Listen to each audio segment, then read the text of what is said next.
What would you do if your life changed overnight in the most unimaginable way? Welcome back to Shit Creek Survivors. We share real stories of getting stuck up Shit Creek, the paddles we use to get out, and hope for anyone stuck up their own Shit Creek right now.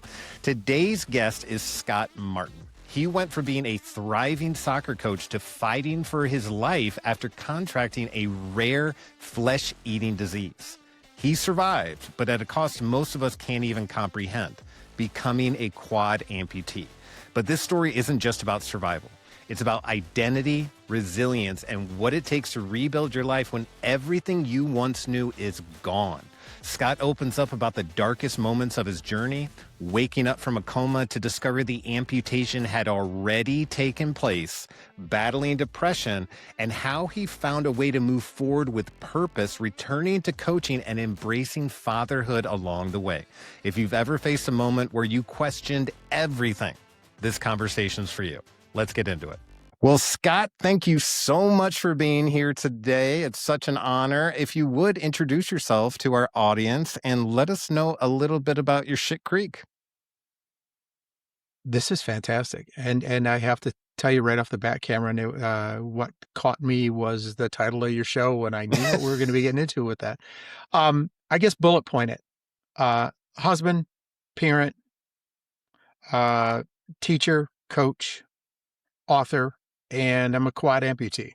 I guess that has to come into play now, and that's probably going to be the opener of talking about my Shit Creek. Okay. Let's hear about it. Yeah, tell us.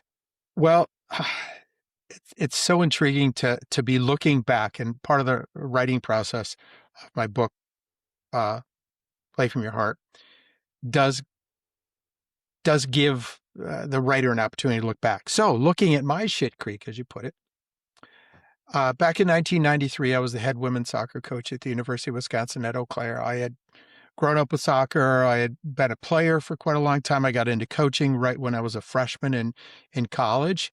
I went through the area getting into education. I came out of college and didn't have any playing opportunities back then in the United States, but I did start to go over to Europe and do some education there and also do some playing as a guest player and such, and doing a lot of learning.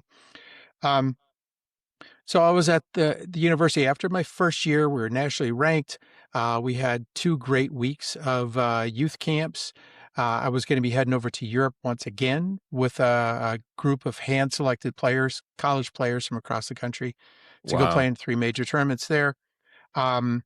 Nike heard about me and called me and said, "Hey, we'd like you to come and speak at our regional camp outside of Chicago." Man, this is great. Here's the problem, Cam. I showed up in Adidas because that's what our university wore, man. Yeah. So that didn't, but it was a humorous time. We'll put it that way. It was, go over to that closet and put on whatever fits. So that was no problem. At this camp, though, there were national team players there. There were coaches from across the country. I mean, I was in heaven. Oh, and I forgot the top 100 players, high school players from across the Midwest. And here I am, a Midwest school. Yeah. The only thing I couldn't do would be, to push the envelope with the NCAA. I didn't want to do that. Right. And we were going to be playing an exhibition match that evening.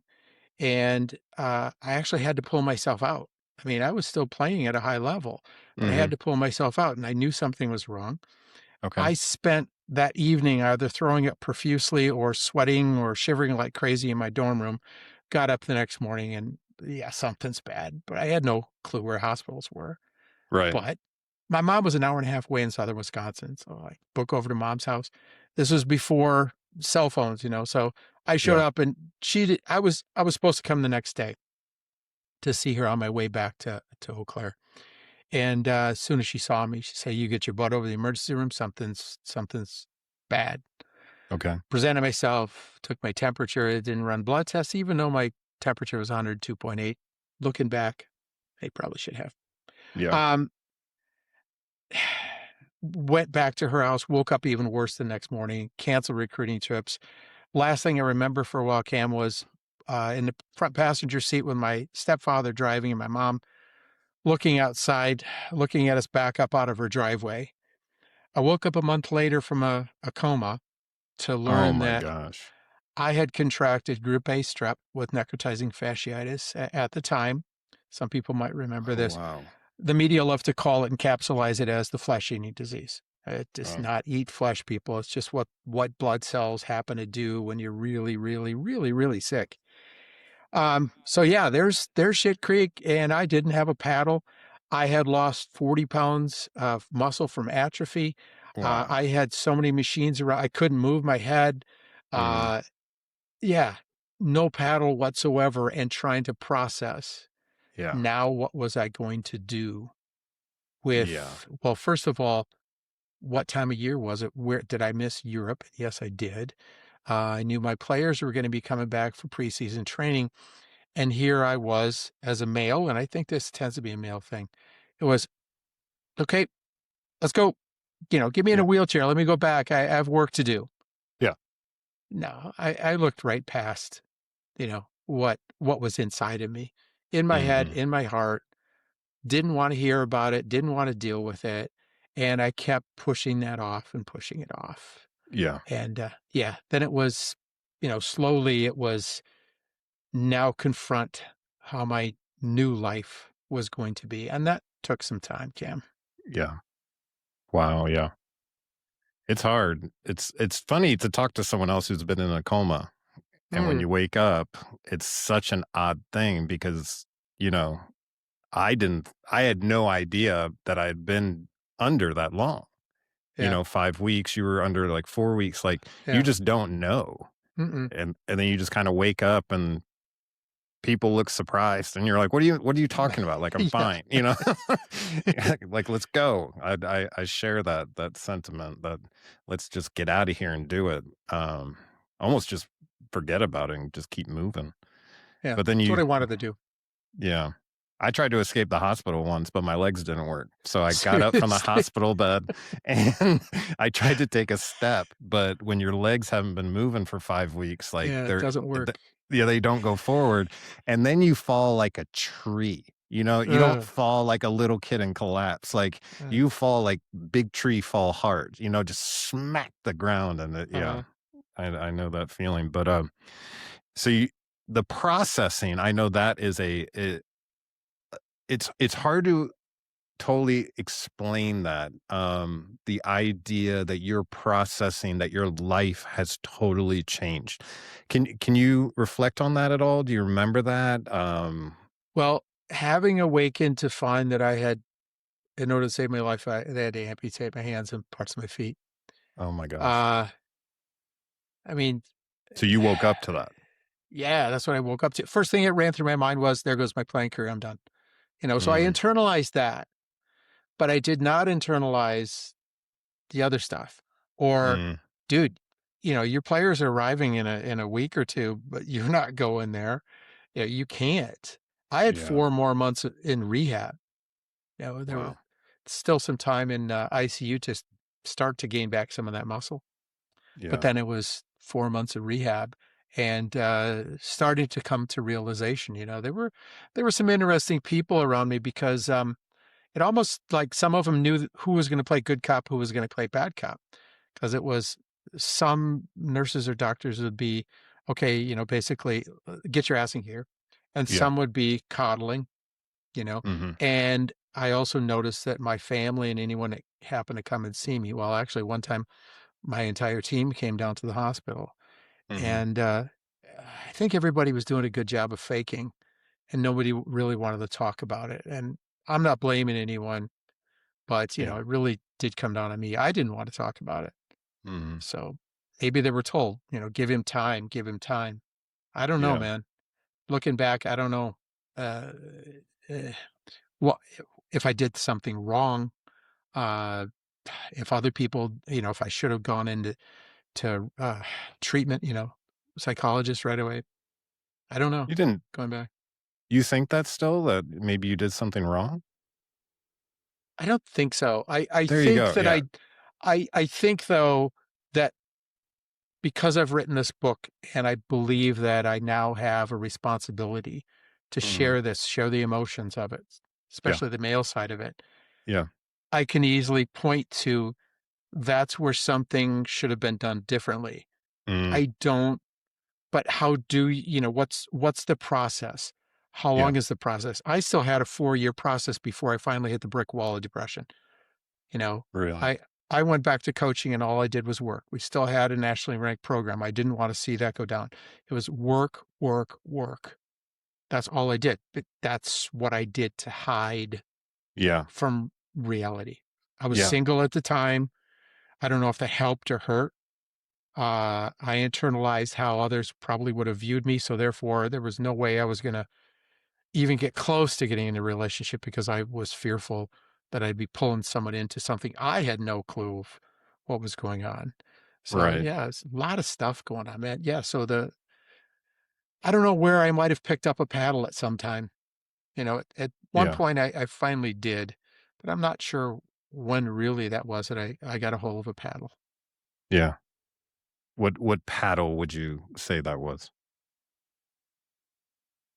I think it,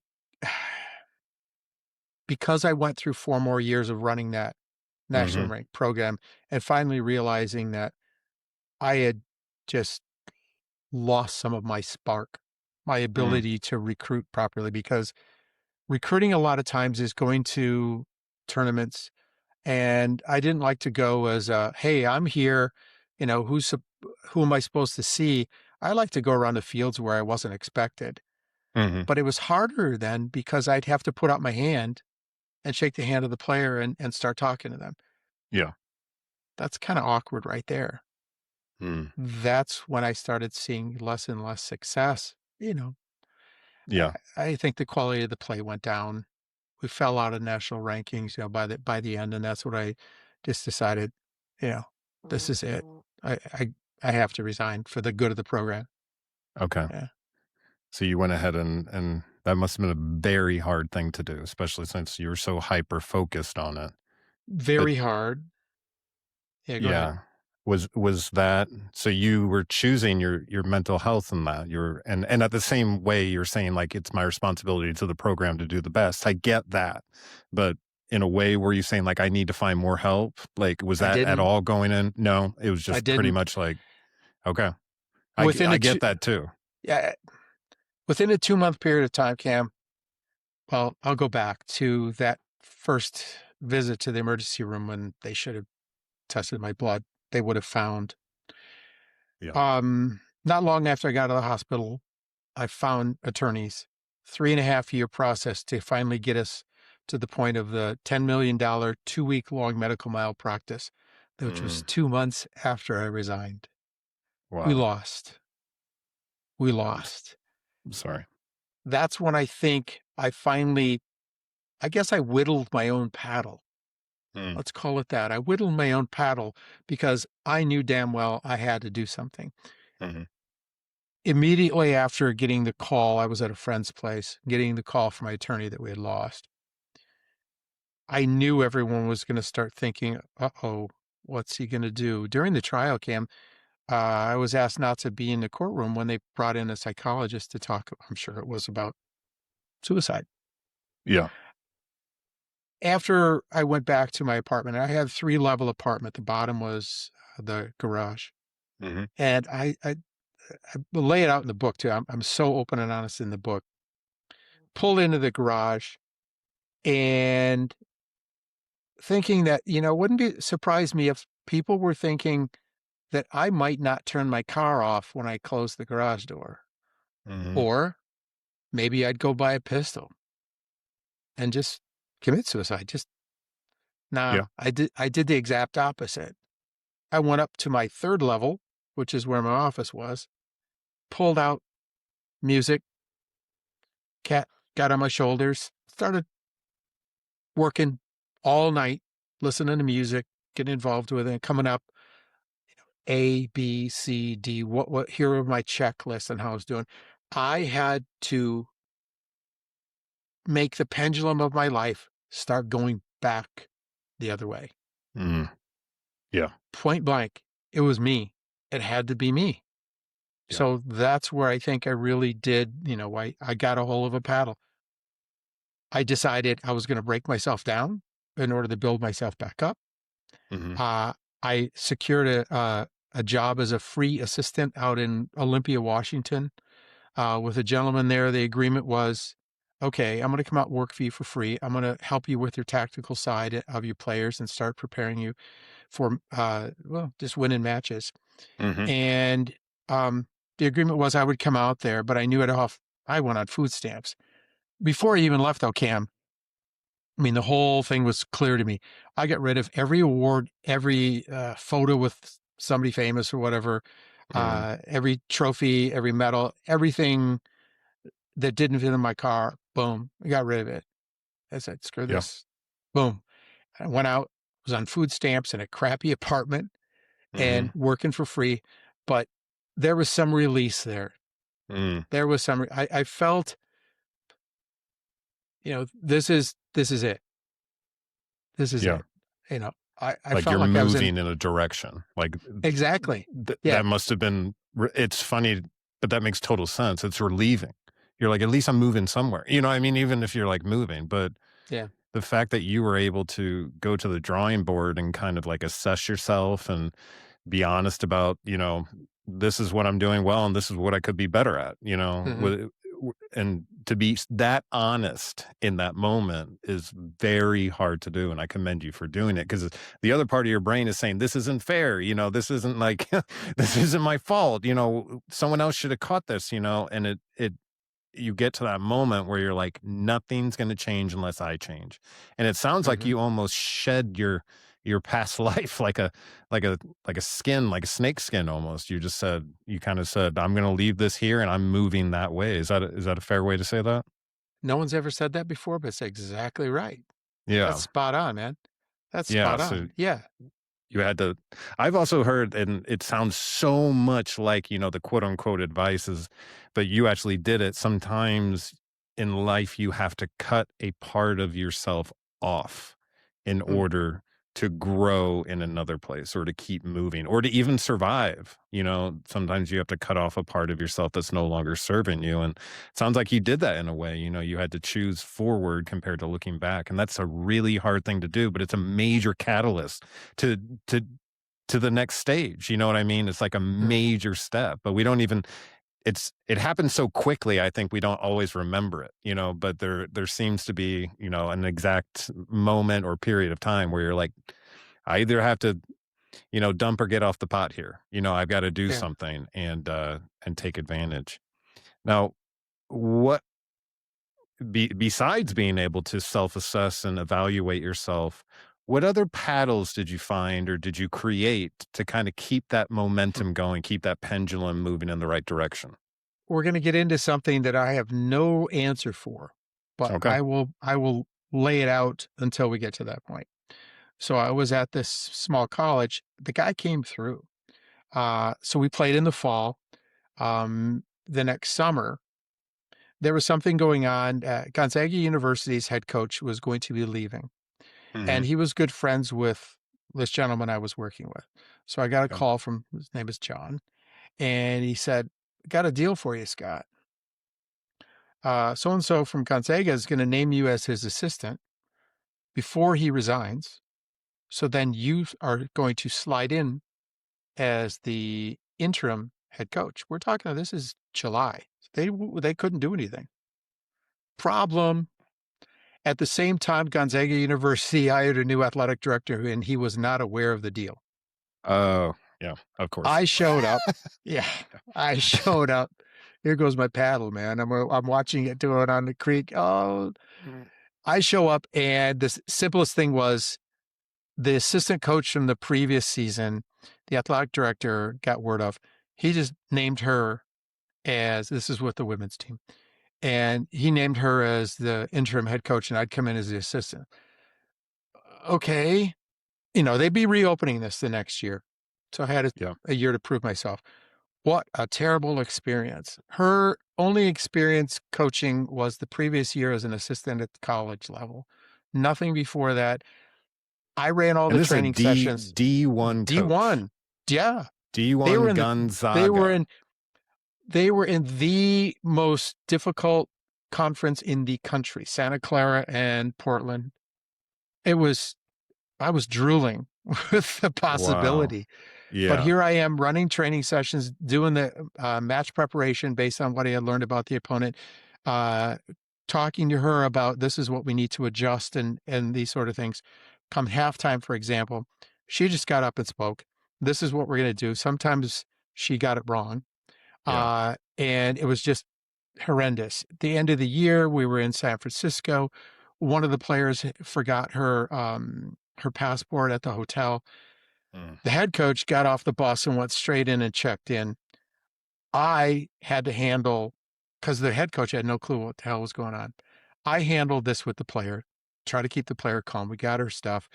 We finally got into where we were going to be flying from, our area. And I kind of let it go on the coach. It's like, how the hell can you do that? Some of the players were behind, they were kind of golf clapping. So the athletic director, he must have heard about this. He didn't say anything. He called me specifically. I said, hey, we're opening the job next week and I want you to apply for it.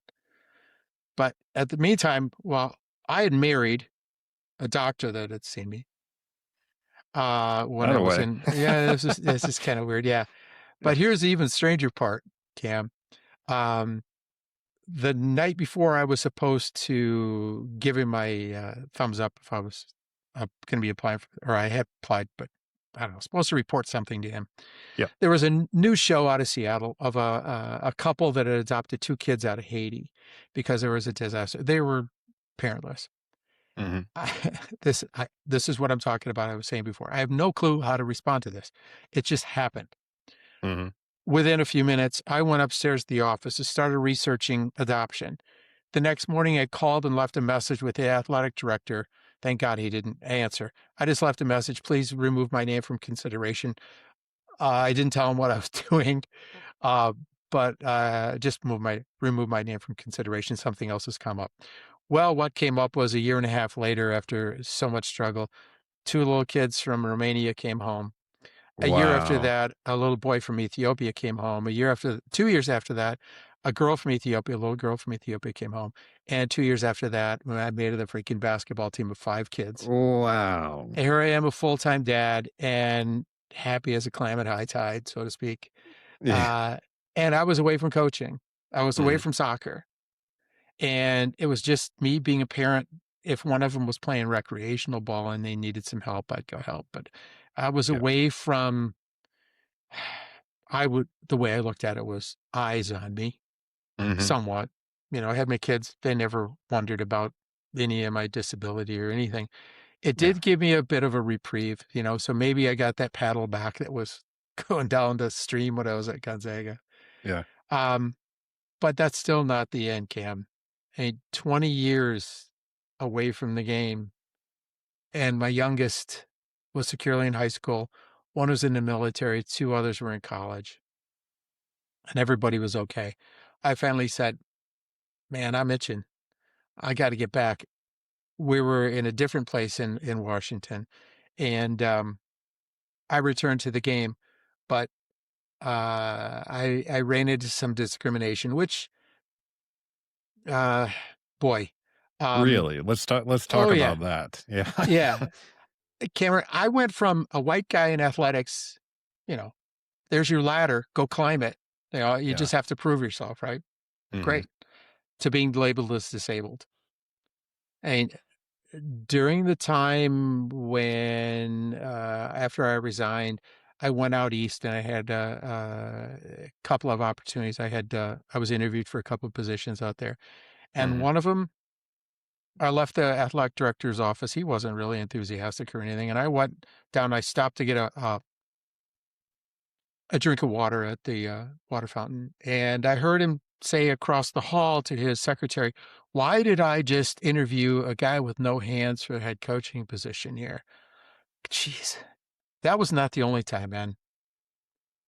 I'm so sorry. What a terrible thing to say. It dragged me down. Yeah. I mean, there goes the paddle again, but it did kind of spur something else in me, I guess, maybe. There you go. There's that competitive spirit. Oh, yeah. So when I finally went back 20 years later, Hmm. There was a big club. This is in Bellingham, Washington, and there was a club, one of these clubs that parents pay thousands of dollars for their children to play, Right. and with the expectation, maybe college scholarship, maybe national team, maybe professional. The Yeah. expectations were there. So I show up with my resume. They had this, and they had a new director of coaching. Here we go with the new people again. Yeah. And I showed up and I met with the guy. He never shook my hand. I made sure he was aware of my situation, my disability, and my story. He had my resume. Yeah. And he said, okay, you're going to be taking over the C team of 12 under 12s. And it was, well, what's the A team and what's the B team? He said, well, A team, no, that's the top team. The B team is, that's the middle level. You're going to work with the C team, the lower level. We want you to keep the parents happy. We need this income. Okay. Talk about pissing me off. But Yeah. I had watched the 2 days of tryouts, and when I saw who my kids were, I said, oh, I see what the other coaches bypassed. My kids were Mm. smaller. They tended to lack confidence in a tryout situation. Mm. But I knew Yeah. that there was some quality here. Yeah. So this was in May. We started training in May for a summer full of tournaments. We had 5 tournaments. And I knew right off the bat, okay, boom, I need to work on their confidence and Hmm. also team building, which is what I always did, tactical side, because these kids, I didn't really have to work on technical. They were good. Yeah. So we developed them as a team and that confidence thing. So it just so happened, maybe it was my time as a father. Maybe it was my time away from the game for so long. I'm still paying attention to the game, and I had my theories, and I had changed them. I'd still had been doing some learning, Hmm.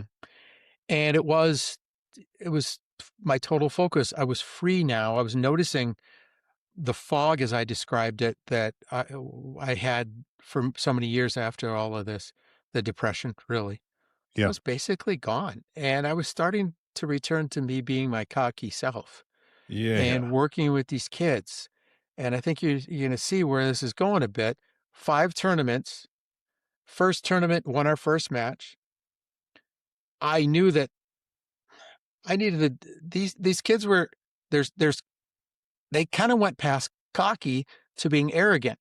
Like, Yeah. okay, man, all right, I know exactly what to do. Let them get their butts kicked. Exactly was what happened. I don't Yeah. remember. It's in the book. And by the way, folks, if you're not a soccer person, it's fine. I take care of this. I work with somebody on making sure that it's not just overwhelming soccer information. So it's pretty good. Yeah. So we made it out of our group, went into the playoffs the first tournament. Second tournament, I think we made it to the semifinal. Tournaments 3, 4, and 5, we made it to the final. Uh-huh. During that time, I had approached the A team and the B team coaches and asked them if they'd like to scrimmage us on a weekly basis to help both teams. A team, nah, he blew it off. He could have lost a lot. He was kind of a arrogant SOB anyway. Jose was a cool guy. He had the B team, and it was like we got into scrimmaging every Wednesday. And by the time as the summer went, we ended up beating them.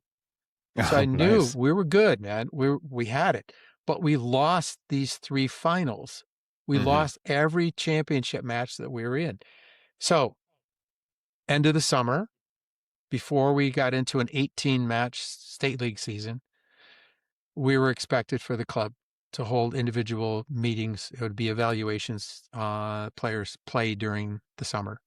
Okay. Parents were there, one-on-one with the parents. Yeah. And last question I asked every single kid, how did it feel to last, especially that lose at last, that last final? Mm. And every one of them looked me straight in the eye. I swear, Cameron, they were pissed. They did not like that. I knew right then. All 17 of them said the same thing. I could tell they were mad. You are not lacking in confidence if you're mad about something. Right. If you're lacking confidence, it's going to, well, it's okay, and just kind of look down. No, I knew I had something. Yeah. Knew I had something with where we were going to be heading into that state league season. So I was Yeah. back. those kids were involved. I mean, they were spot on. We're ready to go. We're That's ready to go for awesome. that season. Yeah. That's So, so cool. And you beat the B team. and we beat The the A B team didn't team. want any. Exactly. Exactly. They didn't Well, want any. that state league season was pretty doggone special. So, Well, I'm glad. And it's amazing what moments like that can do for you overall. You know what I yeah. Oh, mean? yeah. It's Well, just, I mean, it carried us into going undefeated. I won state championship, yeah. 18 matches, won Oh, wow. undefeated. So you could see where my story, what was going on with me, carried over to this group of 12-year-olds, Yeah. and we just, I mean, at the end of that season was when I knew, okay, now we have a book, and now it was Hmm. time to do the writing. Yeah. So That's everything came amazing. together. It was so amazing how life can be. And Yeah. And up, over a down. long period of time. I mean, your story isn't about like a, 3-month incident. We're Mm. talking about what, 30, 40 years in total? 20, 20-ish. 20-ish? Well, to now, yes, Yeah. yeah, it's been over 30 years now. Isn't And that amazing? yeah, it's just, but writing was very cathartic for me Was it? because I knew getting into it. First of all, you're writing in order to get picked up by a publisher. First of all, you're Hmm. writing to get picked up by an agent. And then you're writing for a publisher, and then you go through that whole process. Um, but it was very cathartic for me because I knew right away that part of this was I wanted to uh, help the disabled community. So Yeah. I was writing for that because I had become disabled and I had eventually accepted being part of the disabled community. I Hmm. thought that's where the book was going to go in two different ways, the disabled community and the soccer community. I thought, okay, going into this. So when we were picked up by my publisher, and we went through all the rewrites and all the edits and everything. It was still all right. We're going to go after these two when we went into the marketing phase. Once I Hmm. get into marketing phase, it's something totally different. Really? Yeah, over 90% of my podcasts that I've been on, I've done over 25, and I have another 30 to go. Over 90% of them, Cameron, are all on the inspirational side, on Hmm. the aspect of how I now tag the book as this is a positive story in negative times. Yeah. For some reason, it's being picked up and played in that arena. You know, That's awesome. Shit Creek Survivors, you're all about getting over stuff. And that's what's really, this is how the book is being accepted and being looked upon. And That's amazing. That means people are hurting and they're looking for help, you know? exactly. Yeah, especially And nowadays. and that's inspiring that enough people are moving in that direction, you know? Because a lot of times I think we just try to blow off self-growth and just, when you're 18, you're an adult or something like that, but it turns out life is just a continuous period of growth. And growth involves breaking and building and breaking and building, and it doesn't feel good all the time. Hmm. Um, and man, can you speak to that? But the ability to have gone through what you went through, and then that was like 28 years later when you got to coach that team of kids, and like the fact that your life went in the direction of having these beautiful children that you guys adopted, and that built skills inside of you that led to being a better coach. Even like, that's amazing. You know what I mean? You can't write those stories or make them up. Like, Yeah. that's that's definitely in my mind written from above, if that's It's okay almost for me like to say. we don't know where we are until we're Hmm. past it and we can look backwards. And then it makes sense on how those pieces fit together or how they Yeah. lined up as dominoes Hmm. when at certain times when we tip those dominoes and how Yeah. we play off of all of that and how everything fits. Because when you're going through it, it's hard to understand, especially Oh the yeah. very painful parts. It feels very personal. It feels very, why is this happening to me? Hmm. And what's even crazier is like, I cursed being shot for the longest time. And now I know that without being shot, I wouldn't be the person that I am today. And I feel See? pretty good about what who I am today, which is pretty amazing because I thought for a long time that I would hate myself and that I was a failure and that, what had I done with myself with the alcohol and look at me, I'm an alcoholic and, what Mm, are these people thinking about me to fast forward 10 years and now I'm able to help people in that situation. Like you can turn your worst moment almost into a superpower, mhm, and you're right. As when you're in it, you can't understand it, but as you get a little distance and time helps, time definitely time helps. So you hate for that time to be does. the thing because time takes forever to pass. But when you get some time under your belt and then you look back, you're allowed to be, I was able to be a lot kinder to Mm, myself. Like, because when I was going through it, it was all about what's wrong with you, get yourself together, get up, move, you should be doing more. This isn't enough, that sort of stuff. And you have to go through a process where you're like, well, maybe I should be a little bit kinder to myself, because if I keep telling myself that I'm a bag of trash, like eventually I'm going to believe it. And so you have to kind yes. of rewrite that narrative, be like, no, I have worth. This is my life. It's not over. I can take another Mhm, step and just keep moving in a direction. And lots of times we don't know what to do besides this isn't it, you mhm. know. Um, when it comes to addiction, you know it's not the right thing to do, but sometimes it's distracting you from the thing that's really bothering you. So it's tough to like step up to the plate and say, I need to make a change. You usually know you do, but we're waiting for the perfect time. Um, and sometimes that perfect time comes with a full collapse. And I'm talking about like, with addiction and alcohol and that sort of stuff. You don't usually get sober until basically you're in trouble. And unfortunately that's the way it works. But you can turn it around and you can get back up and keep pushing yourself. And yeah, anyways, not to get too far off on No, no, no, that, I but think you're on you and I, as we were talking in the cool green room, before, and we were sharing about what we reached so many similar conclusions about mhm, life, and I think that we're also on the same sort of path with understanding that we now maybe we did come to a conclusion that we have a responsibility. I don't know if that was pressed onto us and we accepted it, or we brought it on ourselves and mhm, we knew it was coming, and therefore, since we're a part of it, I don't know, man. This is one of those times where it's Twilight Zone. yeah, Do do do do do do do. What? eh, The yeah, human and spirit, the human intelligence or lack thereof, how one thing can lead to another, and the final where we are now. yeah, and once you crack the door on that magic, it actually, like, it keeps happening. You're like, "What is going on here?" I'm not gonna question it. I love I'm just gonna go for the ride, but this is better than I could have dreamed of, you know? Um, and things start lining up that you're like, there's gotta be something organizing this somehow. How did I meet these people? How did I, get to this situation? How did I grow this way? It's That funny. was part of my writing process, Cam.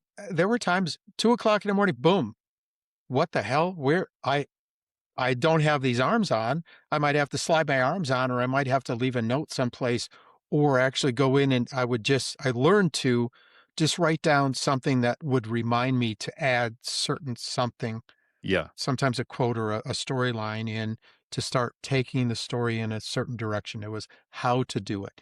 So Yeah. those are the things. Who the heck set this up? Where did that come from? I Yeah. had no clue. It's the same with adopting my kids. I had no clue where they came from. I left soccer and I ended up doing that. I don't know why, but where I am right now, pretty cool. Pretty cool. Very cool. Not pretty cool. Very Yeah. freaking cool. You're a Yeah. badass, sir. And I Thank don't think you. you give yourself enough credit. And that's probably good because we got to be humble about what's going on and on a daily basis keep moving in the direction. But if you need a reminder, you're kicking butt, sir, and taking Thank you. names. So you keep doing what you're doing. What would you say to someone who might be stuck in their own shit creek right now, who's feeling hopeless? Because I know we've both Mm, sat in that season, and you mentioned a little bit about depression earlier. Depression was a mhm, big thing for me too, and I sat there in it for a very long time. I thought it belonged to me. It's the way I was supposed to feel. And when mhm. you're sitting there, that's it's hard to get up. So, since you got out of the creek, what's something you would say to that person who might be stuck still? Hmm. First of all, I came to understand, it took me a while. Depression, I believe, is chemical. Mm, Um, I would say to someone, trust yourself. Throughout the time, that long period of time, sliding into the rabbit hole of depression and being mired in it for so long, I yeah. didn't, those were the times too that I didn't trust myself. I Mm, didn't trust myself with leading a national rank program. I didn't trust myself to recruit properly. I didn't trust myself to take care of myself. mm, Okay. And I think that that's what I would go in and talk to people about is trust yourself. Just, mhm. and also the time aspect. Maybe trust yourself over time because it's going to take time. Yeah. There's no Yeah. pill. There's no pill I wish there away. was. There just Yeah. isn't. Don't we? And you don't learn if you take a pill, "Oh, I feel bad, I True. take a pill." True. Like, it's amazing, like, if you start figuring out when you're on the journey, you're like, "I'm learning a lot, and I seem to be growing a lot. What else is here?" Hmm. And maybe this didn't happen. There's moments where you can be like, "Maybe this didn't happen to me, but maybe I'm supposed to do something with it." You talked about just earlier, like, maybe that we knew that this is something that isn't even for us. It's something we're supposed to get through and then share so that other people receive kind of the message from it, Yeah. you know? Yeah, you don't become strong by going through soft things, you No. No. No. you got to go through it and do your best. It's the whole classic Rocky thing. It's not about how many times you can hit, it's about how many times can you get hit and still stand back up. And sir, Yeah. that's what you do on a daily basis, and I'm so Yeah. so honored to have you on here. This is such a great story and so good for so many people to hear. um I mean, just truly an honor, Scott. Thank you so much for joining us. Thanks, Cam. Man, what an incredible story. Scott's journey is a powerful reminder that even in life's darkest moments, there's still a path forward, one built on resilience, self reflection, and purpose. Losing everything didn't define him. What he chose to do next did. If this episode spoke to you, take a second to reflect. What's one challenge in your life that's shaping you right now? And more importantly, how are you choosing to respond to it? If you got any value from this conversation, make sure you like, subscribe, and share it with someone who might needs to hear it. And as always, if you're in your own shit creek right now, keep paddling. We'll see you on the next one.